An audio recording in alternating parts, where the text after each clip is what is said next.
महिमा यीशु प्रभु जी गाते आते हैं तुझ पास जीवन जल के प्यास एक ही तो है आस जग निर्माता मुक्तिदाता जीवन जल देखा जीवन जल देखा जीवन जल देखा। हमारे प्रभु यीशु मसीह के पवित्र नाम पर आप सभी लोगों को नमस्कार। Living waters gospel broadcast Mumbai में रेडियो सेवा है। इसके बारे में कुछ बोलने के लिए हमको ये अवसर मिला, इसके लिए हम प्रभु का धन्यवाद करते हैं। भाई हेरोल्ड मैग्रेगर न्यूजीलैंड से आए हुए एक मिशनरी थे। 1953 में जब वो हिंदुस्तान को आया, उनके दिल में परमेश्वर ने ये बोझ डाला कि रेडियो के द्वारा हिंदुस्तान के लोगों को सुसमाचार सुनाए। वो समय में रेडियो सिलोन बहुत प्रसिद्ध था। 95% लोग उससे सुनते थे। सिलोन रेडियो के साथ 5 बरस का उसने कॉन्ट्रैक्ट दस्तखत किया। उन 5 बरस में परमेश्वर ने जो सब ज़रूरतें उनको दिया, अर्थात आज तक भी 2013 तक वो कर रहा है। इसके लिए परमेश्वर का स्तुति हो। परमेश्वर ने अद्भुत रीति से शुभ संदेश टीवी का पहचान कर दिया ताकि उसका सेवा आगे बढ़े। इस टीवी के माध्यम से जो प्रोग्राम हो रहा है उसके लिए आप पारिवारिक और कलीसिया में इसमें प्रार्थना में उठाए ताकि बहुत लोग उद्धार पाए। परमेश्वर ने आप सबको आशीष दे। आमीन।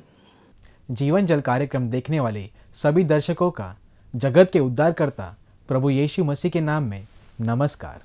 यूहन्ना अध्याय 7 और पद 37 में पवित्र शास्त्र वचन में ऐसा लिखा हुआ है, यीशु ने लोगों को पुकार कर कहा, जो कोई प्यासा हो तो मेरे पास आकर पिए।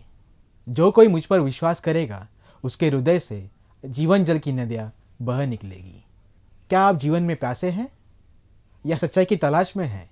प्रभु यीशु मसीह आपकी प्यास बुझाना चाहते हैं, आपकी सभी सवालों का जवाब देना चाहते हैं। तो आइए आज का परमेश्वर का संदेश सुनने से पहले अपने मनों को तैयार करें और इस मधुर संगीत का आनंद उठाइए।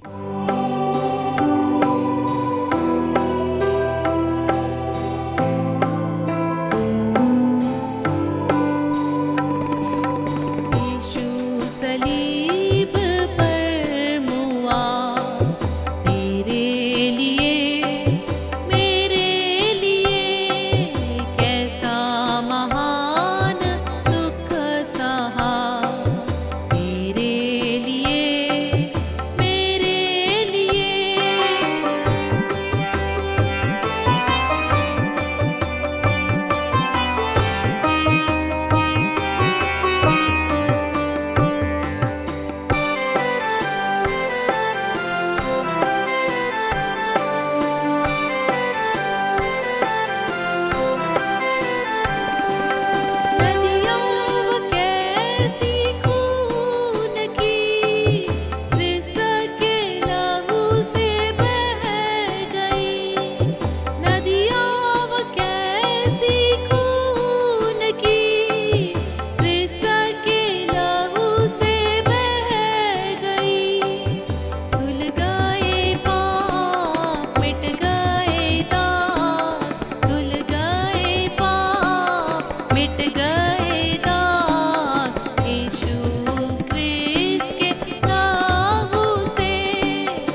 जीवन जल कार्यक्रम देखने वाले सभी दर्शकों को हमारा जय मसीह की। परमेश्वर के वचन को लेकर एक बार फिर से आपके सम्मुख में आना, ये मेरे लिए बड़ी आशीष और खुशनसीबी है। प्यारे मित्रों, एक बार फिर से हम परमेश्वर के वचन के नज़दीक जब बैठें तो इसी मनसा से बैठे कि परमेश्वर हमसे बातें करे। जब कभी हम इस मनसा से बैठते हैं अपने आप को खाली करके कि प्रभु तू हमसे बातें कर, तो परमेश्वर हमारे मनों से हमारी आवश्यकता के अनुसार बातें करता है। आज इस सुबह में आपके सम्मुख में परमेश्वर के वचन को मैं ऐसा कुछ प्रार्थना के साथ में लेकर आना चाहता हूँ कि यह वचन ना मेरे तरफ से ना मेरी ओर से, परंतु ये परमेश्वर की ओर से है। हम इसी रीति से इसको ग्रहण करें और इसके अनुसार अपने जीवन में लागू करते हुए आगे बढ़ते चले। मैं आपका ध्यान एक ऐसे विषय में लेकर आना चाहता हूं जो हमारे जीवन के लिए बहुत ही आवश्यक है। पिछले दिनों में हम लोग कुछ बातों के ऊपर मनन कर रहे थे कि एक व्यक्ति को अपने जीवन में प्रभु यीशु मसीह को पा लेना और एक व्यक्तिगत संगति करना या उसके साथ संबंध को बनाना, स्थापित करना, यह कितना आवश्यक है। लेकिन एक व्यक्ति जब प्रभु यीशु मसीह के साथ में व्यक्तिगत तौर पर अपने संबंध को बनाता है, अपने आप को ठीक ठाक करता है, प्रभु के उस नए जन्म के अनुभव को प्राप्त करता है और अपने जीवन में आगे बढ़ता है, तो उसके जीवन में कुछ बातों का ख्याल रखते हुए जाना बहुत ही आवश्यक है। परमेश्वर के वचन में विशेष करके प्रभु में नए जन्म प्राप्त किए हुए लोगों के लिए एक खास उद्देश्य के रीति से, या कहा जाए परमेश्वर का एक खास योजना के तहत इस बात को बताया गया है। परमेश्वर की इच्छा क्या है वो, आइए हम परमेश्वर के वचन में से देखेंगे। पहला पतरस की पत्री, उसका पहला अध्याय और मैं उसके 15 और 16 पद। पर जैसा तुम्हारा बुलाने वाला पवित्र है, वैसे ही तुम भी अपने सारे चाल चलन में पवित्र बनो, क्योंकि लिखा है कि पवित्र बनो क्योंकि मैं पवित्र हूं। परमेश्वर इस पढ़े जाने वचन पर अपनी आशीष को उंडेले। प्यारे मित्रों, परमेश्वर के वचन में हम स्पष्ट पढ़ते हैं कि परमेश्वर की सबसे बड़ी इच्छा अपने लोगों के जीवन में यह है कि वो परमेश्वर के समान ही पवित्र बने। हमारा आदर्श, हमारा नमूना हमारे अड़ोस पड़ोस के लोग नहीं या और कोई व्यक्ति नहीं, परंतु परमेश्वर स्वयं है। हमारा पवित्रता का जो स्तर है, परमेश्वर के वचन के अनुसार कोई इंसान को नहीं रखा गया, परंतु स्वयं परमेश्वर अपने आप के साथ में तुलना करता है। हालांकि एक इंसान के लिए ये तो बहुत कठिन बात है, परंतु हमें हमेशा प्रयास करते हुए आगे बढ़ना जरूरी है। प्यारे मित्रों, परमेश्वर पवित्र है, हमारा बुलाने वाला पवित्र है, हमारा छुड़ाने वाला पवित्र है, और वो चाहता है कि उसके लोग भी उसके समान ही पवित्र बने। तो हमारा नमूना या कहा जाए हमारा लक्ष्य परमेश्वर स्वयं है। पवित्र बनो क्योंकि मैं पवित्र हूं, परमेश्वर का वचन ऐसा लिखा गया है। लेकिन साथ ही साथ एक और बात भी हमें समझना जरूरी है कि हमने अपने जीवन में हो सकता है कि नया जन्म को प्राप्त कर लिया हो, प्रभु यीशु मसीह के साथ में अपने व्यक्तिगत संबंध को स्थापित कर लिया हो, लेकिन इसके बावजूद भी एक बात हमें समझना जरूरी है कि हम इसी देह में हैं, हम इसी शरीर में हैं, और यह शरीर नाशमान है और पापग्रस्त है। पाप का वो लहू आज भी हमारे देह में बहता है। हमारे आत्मा का उद्धार हो गया होगा, हमारा जो संबंध परमेश्वर के साथ में सही स्थापित हो गया होगा, लेकिन जब तक हम इस संसार में हैं, हमेशा याद रखना है कि हमारा शरीर हमारा सबसे बड़ा शत्रु है और हमें हमेशा पाप करने के लिए उकसाता है और हमें पाप की ओर धकेलता चला जाता है। लेकिन परमेश्वर का वचन हमें बार बार याद दिलाता है कि पवित्र बनो क्योंकि मैं पवित्र हूं। परमेश्वर के संतान के जीवन में ये एक लड़ाई है, कोई शारीरिक लड़ाई नहीं, परंतु एक अंदरूनी रूप से एक ऐसी लड़ाई है कि आत्मा कहता है तुम मेरे मार्ग में चलो, परमेश्वर के मार्ग में चलो। शरीर कहता है, शरीर का पुकार यह है कि हम शैतान के मार्ग में या पाप के मार्ग में चलते बने। निर्णय लेना हमारा काम है। हम सही निर्णय के साथ में अपने जीवन में आगे बढ़ने पाए, क्योंकि यदि हमारे जीवन में चूक हो जाए, यदि हम पाप को हल्का ले ले, यदि हम पाप को केवल एक मजाक का एक मायने समझ लें, तो प्यारे मित्रों, इसके वजह से हमें काफी घाटा सहना पड़ेगा। हमारे जीवन में बहुत सारे प्रभु के उस आशीषों से हम वंचित हो जाएंगे। तो इस अध्ययन के दौरान मैं कुछ ऐसे विषयों को आपके सम्मुख में लाना चाहता हूं कि यदि कोई व्यक्ति प्रभु के अनुग्रह के द्वारा उद्धार के अनुभव को पाया है, नया जन्म को प्राप्त किया है, लेकिन यदि उसके जीवन में पाप हो जाता है या पाप कर बैठता है, तो उसका परिणाम क्या होता है, उसका नतीजा क्या होता है, उससे क्या नुकसान होता है, इसी विषय पर परमेश्वर के वचन के माध्यम से हम कुछ बातों की ओर अपने ध्यान को करेंगे। और मुझे यकीन है कि परमेश्वर हमसे बातें करेंगे और हमें बताएंगे कि इसकी गंभीरता कितनी अधिक है, हमें एक पवित्र जीवन बिताना कितना आवश्यक है। क्योंकि शैतान का यही मकसद है कि कोई भी व्यक्ति परमेश्वर में आगे बढ़ने ना पाए और शैतान के चंगुल में फंस के, पाप के चंगुल में फंस के अपने जीवन को बर्बाद कर दे।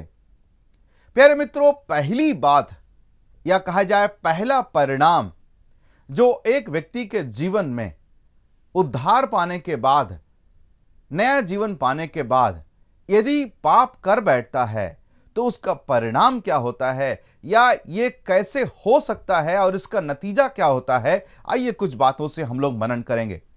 पहले मैं आपका ध्यान पहला पत्रस उसका 5वां अध्याय और उसके 8वें पद में लेकर आना चाहता हूं।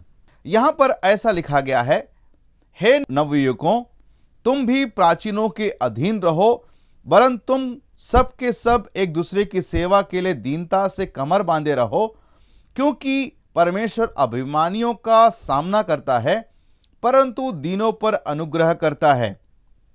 आगे पढ़ते हुए चले जाएं और हम 8वें पद की ओर ध्यान देंगे। पहला पत्रस 5वां अध्याय उसका 8वां पद, सचेत हो और जागते रहो, क्योंकि तुम्हारा विरोधी शैतान गरजने वाले सिंह के नाई इस खोज में रहता है कि किसको फाड़ खाए। शैतान को पत्रस अपने पत्री में एक सिंह के समान बताया है और कहता है कि सिंह इस खोज में रहता है कि किसको फाड़ खाए। शैतान की तुलना उसने सिंह से की है। यदि आप उस नजारे को जरा सा कल्पना करें, एक जंगल है जहां पर सिंह है जो जंगल का राजा माना जाता है। शैतान जो तुलना इस सिंह के द्वारा करने का कारण यह है कि सिंह एक शक्तिशाली रूप से हम देखते हैं और उतना ही नहीं, यह बहुत ही चालाक और छिपकर हमला करने वाला है।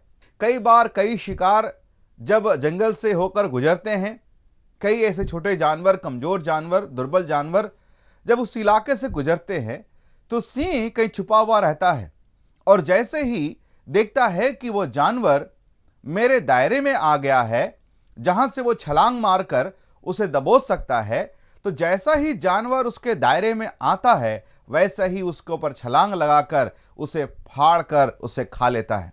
तो शैतान का तुलना सिंह के साथ में किया है। सिंह शैतान नहीं है, लेकिन केवल एक जानवर के रूप से तुलना किया गया है, यह बताने के लिए कि यह कितना गंभीर मामला है।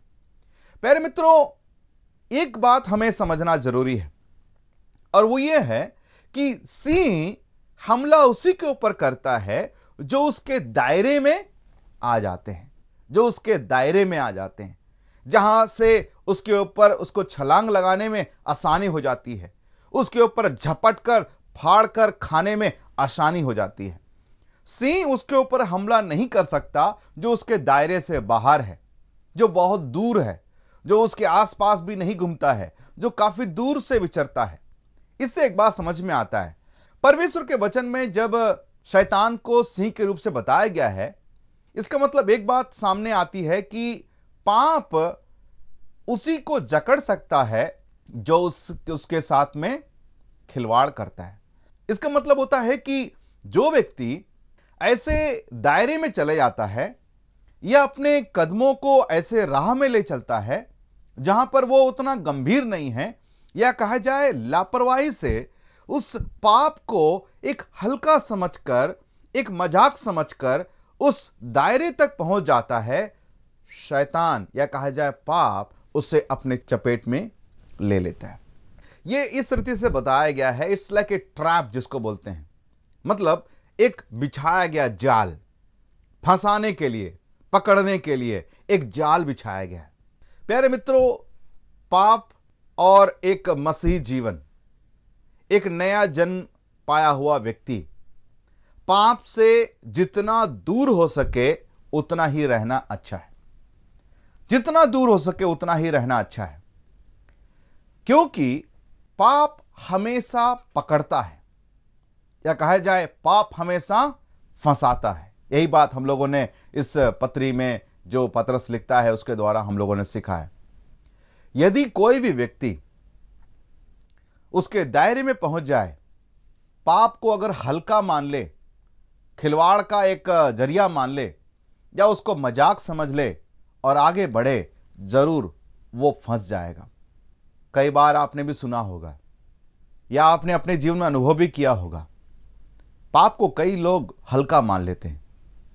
गाली दे देना मजाक है, बुरे बुरे चुटकुले मारना, गंदी गंदी बातें करना, बहुत सारे ऐसे बुराई करना, लगता है कि कोई बात नहीं, चलेगा ना, चलेगा, कोई बात नहीं है।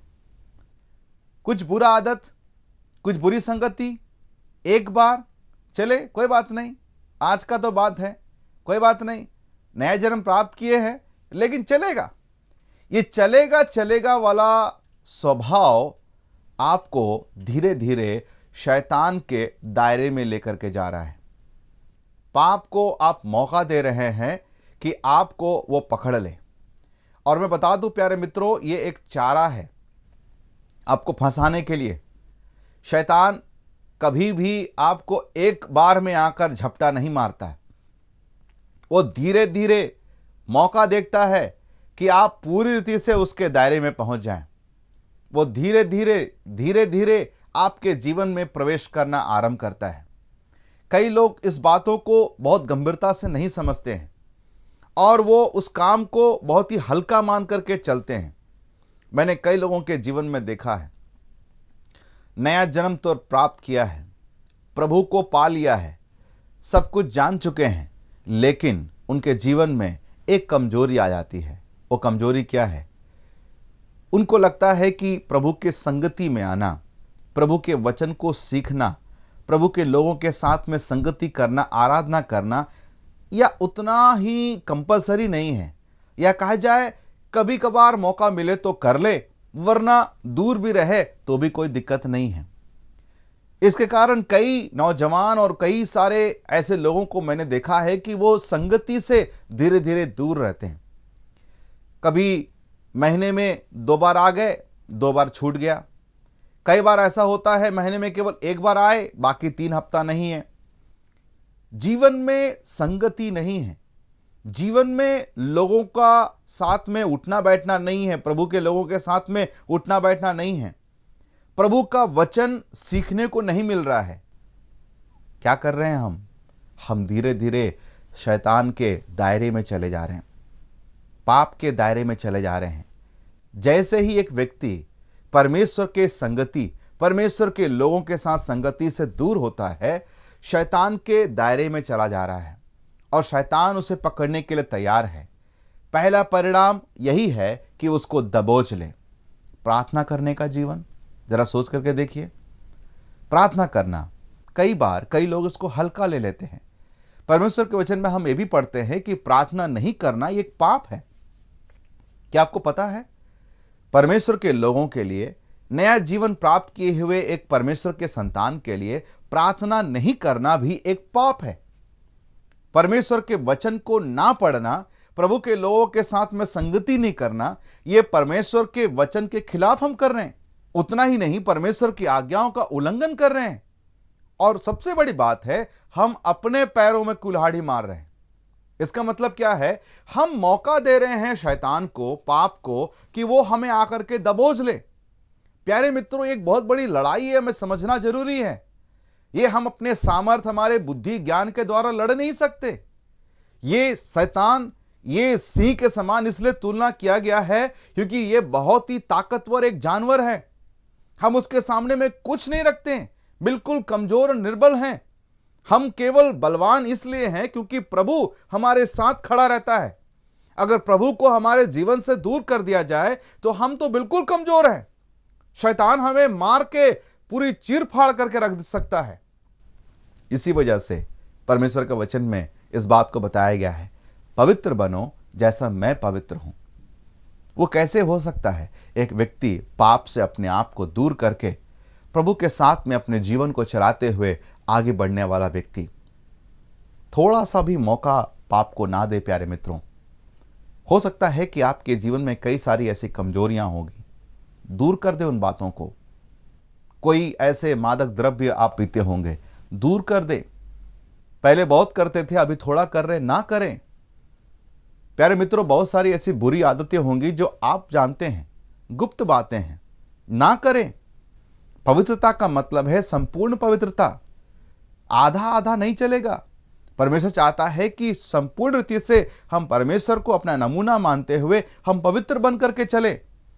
हम अपनी तुलना कोई व्यक्तियों से ना करें, दूसरे लोगों के साथ में ना करें, परमेश्वर को अपना मूल जान करके आगे बढ़ने चले। प्यारे मित्रों, यही हमारे परमेश्वर की इच्छा है। एक पद पढ़ करके मैं समाप्त करना चाहता हूं। रोमियो की पत्री उसका 6 अध्याय और उसका 16 पद को जरा से हम पढ़ेंगे। क्या तुम नहीं जानते कि जिसकी आज्ञा मानने के लिए तुम अपने आप को दासों की नाई सौंप देते हो, उसी के दास हो, और जिसकी मानते हो, चाहे पाप के जिसका अंत मृत्यु है, चाहे आज्ञा ना मानने के जिसका अंत धार्मिकता है। क्या कहा गया है? तुम जिसकी आज्ञा मानते हो, तुम उसके गुलाम हो, दास हो। ये परमेश्वर के वचन में लिखा गया है। तुम जिसके लिए अपने आप को समर्पित करते हो, तुम उसके गुलाम बन जाते हो। पान के लिए समर्पित करते हो, तुम पान के गुलाम हो। शराब के लिए समर्पित करते हो, शराब के तुम गुलाम हो। टीवी के लिए तुम अपने आप को समर्पित करते हो और उसकी बात सुनते हो, तुम उसके गुलाम हो। और भी बहुत सारी ऐसे गंदी चीजों के लिए तुम समर्पित करते हो, तुम उसके गुलाम हो। तय करना यह है कि हम किसके लोग हैं, हम किसके संतान हैं। परमेश्वर ने हमें आज़ादी दी है। परमेश्वर ने इन तमाम चीज़ों से हमें छुटकारा दिया है। इन पाप से, पाप के बंधन से, पाप के दंड से, पाप के उस आगोश से हमें बचाया है। लेकिन हम खुद भी उसमें ना फंसे। प्यारे मित्रों, कोई भी पाप को हल्का ना ले लें, चाहे छोटा से छोटा क्यों ना हो।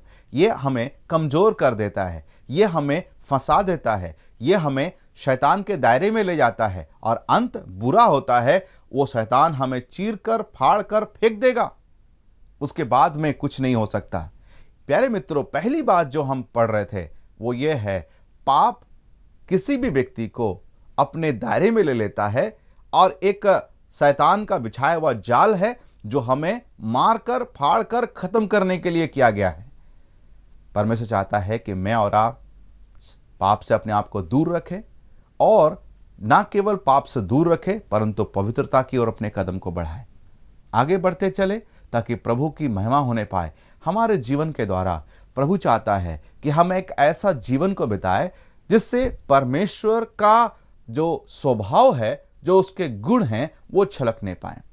प्रभु हमारी सहायता करे इन बातों को समझने के लिए और अपने जीवन में एक सही निर्णय लेकर के पवित्रता के साथ में अपने जीवन में आगे बढ़ने की हम भरसक प्रयास करते रहे। प्रभु इसके लिए हमारी सहायता करेंगे। प्रभु यदि हमारे साथ खड़े हैं तो ही हम बलवान हैं, नहीं तो हम सबसे बड़े कमजोर व्यक्ति हैं। इस बात को हमेशा याद रखें। शैतान सचेत है, आपके खोज में है कि कहां आपको मार के फाड़ के खा ले। जीवन जल के कार्यक्रम को देखने के लिए आपको एक बार फिर से धन्यवाद, और हम यही आपसे गुजारिश करेंगे कि आप हमसे संपर्क करते रहे। हम आपके लिए प्रार्थना करना चाहते हैं, आपकी अगुवाई करना चाहते हैं, आपको मदद करना चाहते हैं, ताकि आप मसीह जीवन में आगे बढ़ते हुए प्रभु के नाम के लिए जीने पाए और प्रभु के नाम के लिए ही एक अच्छा नाम और एक अच्छा आशीष का कारण बनने पाए। प्रभु आप सबको सहायता करे। एक बार फिर से आप सभी को जीवन जल के इस कार्यक्रम को देखने के लिए बहुत बहुत धन्यवाद। जय मसीह की। क्या परमेश्वर ने इन वचनों के द्वारा आपसे बात किया है? क्या आप इस विषय पर अधिक जानकारी प्राप्त करना चाहते हैं या किसी प्रार्थना के विषय को बांटना चाहते हैं? तो निसंदेह हमसे संपर्क करें। हमारा पता जीवन जल सुसमाचार प्रसारण, Nav Bhavna 422 SVS road, post box number 19161, Prabha Devi, Mumbai 400025। प्रार्थना एवं मुफ्त बाइबल करस्पॉन्डेंस कोर्स के लिए हमें संपर्क करें या अपना नाम और पता SMS कर सकते हैं। हमारा मोबाइल नंबर 9892580744। हमारा ईमेल ID gospelbroadcast@yahoo.com। हमारा वेब एड्रेस www.lwgb.org। आप जीवन जल कार्यक्रम को हर सोमवार संध्या 6 बजे, हर बुधवार संध्या 6:30 बजे और हर शनिवार सुबह 8 बजे इसी चैनल पर देख सकते हैं। नमस्कार।